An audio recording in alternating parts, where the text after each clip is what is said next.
Terima kasih atas kesempatannya. Kami dari kelompok 2, di sini kami akan menyajikan materi mengenai kerangka dasar penyusunan dan penyajian laporan keuangan syariah. Next. Sebelumnya, perkenalkan nama saya Francisca Yulanda Ditya dengan NIM 2017-310134. Di sini saya akan menyampaikan materi mengenai perkembangan kerangka dasar penyusunan dan penyajian laporan. Kerangka dasar penyusunan dan penyajian laporan keuangan syariah atau KDPPLKS merupakan pengaturan akuntansi yang memberikan konsep yang mendasari penyusunan dan penyajian laporan keuangan atas transaksi syariah. Adanya perbedaan karakteristik antara bisnis yang berlandaskan pada syariah dengan bisnis konvensional menyebabkan Ikatan Akuntan Indonesia atau IAI mengeluarkan kerangka dasar penyusunan dan penyajian laporan keuangan bank syariah atau KDPPLKBS pada tahun 2002 yang kemudian disempurnakan pada tahun 2007 menjadi Kerangka Dasar Penyusunan dan Penyajian Laporan Keuangan Syariah atau KDPPLKS. Next.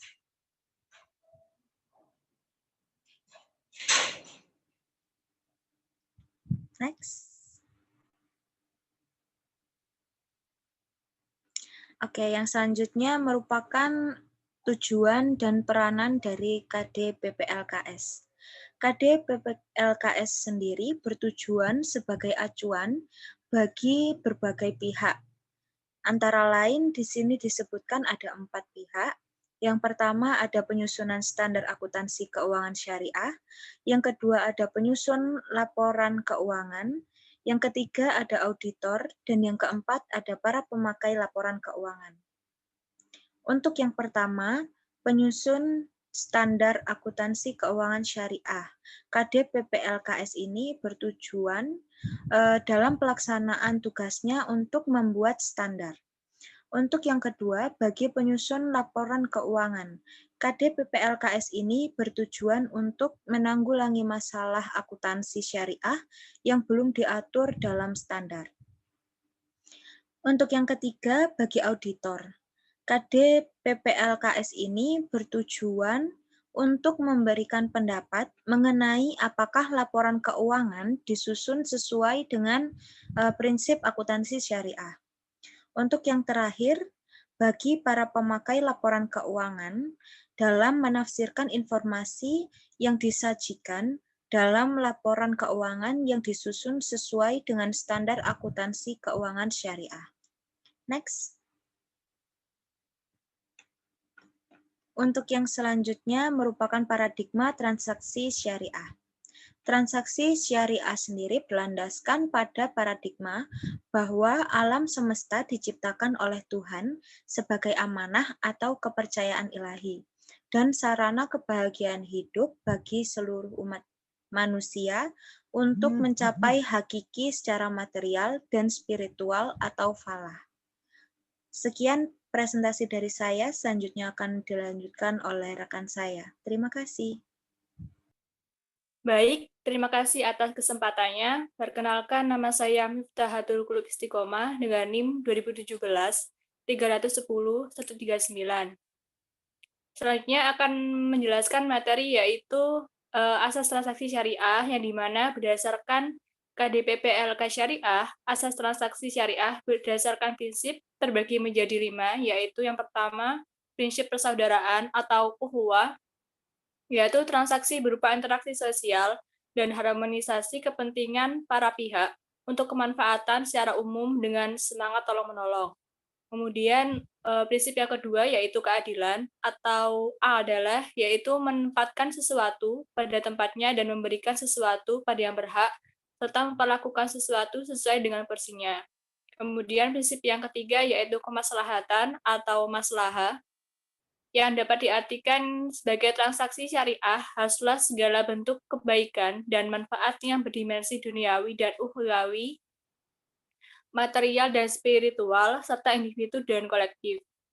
Kemudian prinsip yang keempat yaitu keseimbangan atau bisa disebut dengan tawazun, yang dimana transaksi harus memperhatikan keseimbangan, aspek material dan spiritual, aspek privat dan publik, sektor keuangan dan real, bisnis dan sosial, dan aspek pemanfaatan.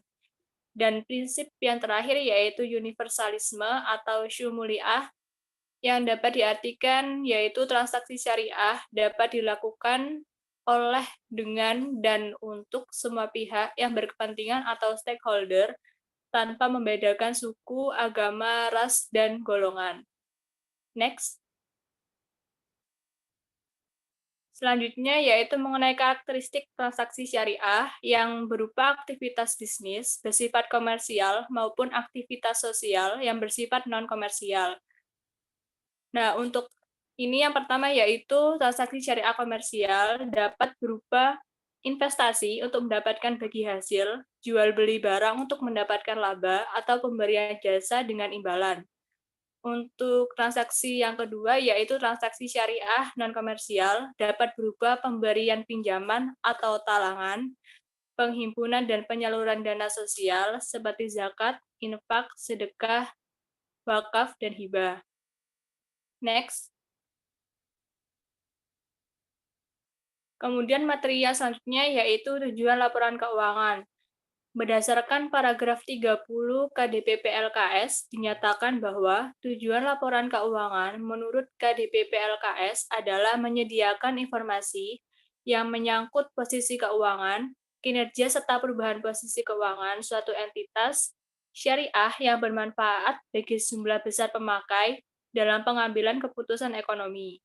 Laporan keuangan juga menunjukkan apa yang telah dilakukan manajemen atau stewardship atau pertanggungjawaban manajemen atas sumber daya yang dipercayakan kepadanya berdasarkan KDPP LKS paragraf 32. Sekian presentasi dari saya. Materi selanjutnya akan dilanjutkan oleh teman saya. Terima kasih. Baik, terima kasih atas kesempatannya. Saya Hoirunisa dengan NIM 2017-310-144. Di sini saya akan melanjutkan terkait asumsi dasar. Untuk asumsi dasar sendiri yaitu ada dua, yaitu dasar akrual dan juga ada kelangsungan usaha. Untuk yang dasar akrual, pengaruh transaksi dan peristiwa lain diakui pada saat kejadian dan diungkapkan dalam catatan akuntansi dan dilaporkan dalam laporan keuangan. Untuk perhitungan bagi hasil menggunakan dasar kas. Kemudian yang kedua yaitu kelangsungan usaha. Laporan keuangan biasanya disusun atas dasar asumsi kelangsungan usaha entitas syariah dari akan melanjutkan usaha di masa depan. Next. Untuk selanjutnya yaitu karakteristik kualitatif. Untuk karakteristik kualitatif ini ada 4. Yang pertama ada dapat dipahami, kedua relevan, ketiga andal, dan yang terakhir ada dapat dibandingkan. Untuk yang pertama dapat dipahami, pemakaian diasumsikan memiliki pengetahuan yang dapat memadai tentang aktivitas ekonomi dan bisnis. Kemudian yang kedua yaitu memiliki kemampuan untuk mempengaruhi keputusan ekonomi pemakai dengan membantu mereka mengevaluasi masa kini, masa lalu, masa kini, dan masa depan. Kemudian yang ketiga, karakteristik kualitatif yaitu ada andal. Bebas dari pengertian yang menyesatkan kesalahan materi dan disajikan dengan jujur. Kemudian yang terakhir ada dapat dibandingkan. Pemakaian harus dapat mempertimbangkan laporan keuangan entitas syariah antara periode untuk mengidentifikasi posisi dan kinerja keuangan. Next. Untuk yang selanjutnya ada unsur-unsur laporan keuangan entitas syariah berdasarkan karakteristiknya KDPP LKS paragraf 68. Yang pertama yaitu komponen laporan keuangan yang mencerminkan kegiatan komersial meliputi laporan posisi keuangan, laporan laba rugi, laporan arus kas, dan juga laporan perubahan ekuitas. Kemudian yang kedua, komponen laporan keuangan yang mencerminkan kegiatan sosial. Komponen ini meliputi laporan sumber dana dan penggunaan dana zakat. Kemudian untuk unsur yang ketiga, komponen laporan keuangan lainnya yang mencerminkan tanggung jawab khusus entitas syariah. Untuk selanjutnya akan dilanjutkan oleh rekan saya. Terima kasih. Terima kasih atas kesempatannya. Saya Rani Amelia Maji dengan NIM 2017-310-152. Yang selanjutnya yaitu bentuk laporan keuangan. Bentuk laporan keuangan itu terdiri dari 3, yaitu laporan posisi keuangan, laporan laba rugi, dan laporan rekonsiliasi pendapatan dan bagi hasil. Laporan posisi keuangan atau neraca menggambarkan dampak keuangan dari transaksi dan peristiwa lain yang diklasifikasikan dalam beberapa kelompok dasar menurut karakteristik ekonominya atau KDPP-LKS paragraf 69. Unsur-unsur yang terdapat di laporan posisi keuangan adalah aset, kewajiban, dana syirkah temporer, dan ekuitas. Yang kedua yaitu laporan laba rugi. Laporan laba rugi adalah ukuran kinerja entitas syariah yang juga merupakan dasar bagi ukuran yang lain seperti imbalan investasi atau penghasilan per saham.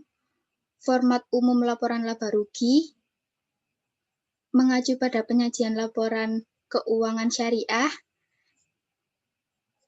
dan KDPP-LKS yang diterbitkan IAI pada tahun 2007. Laporan yang ketiga yaitu laporan rekonsiliasi pendapatan dan bagi hasil. Laporan rekonsiliasi pendapatan dan bagi hasil adalah laporan penyajian rekonsiliasi antara pendapatan bank yang menggunakan dasar akrual dan pendapatan dibagikan hasil kepada pemilik dana yang menggunakan dasar kas. Latar belakang adanya laporan ini adalah karena adanya perbedaan dasar pengakuan antara pendapatan yang diterima oleh bank dengan pendapatan yang dibagikan hasil. Selanjutnya yaitu pengakuan unsur laporan keuangan.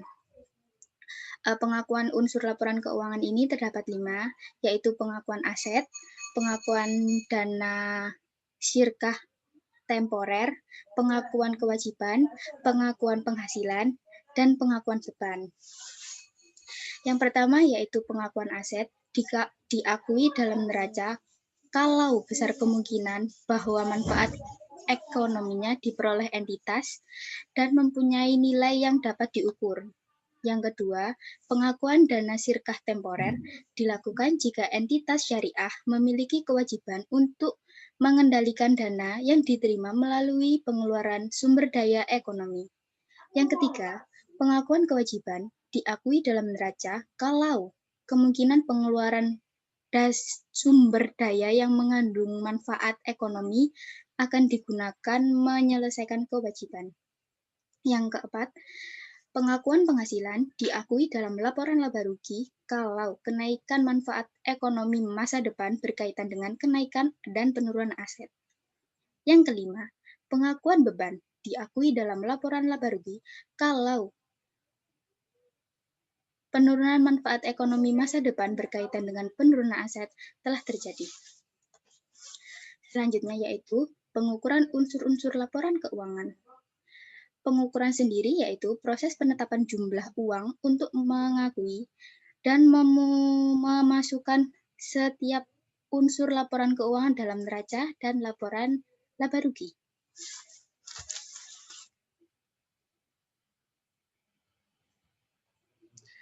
Dasar pengukuran yang umum digunakan entitas syariah dalam penyusunan laporan keuangan adalah biaya histori.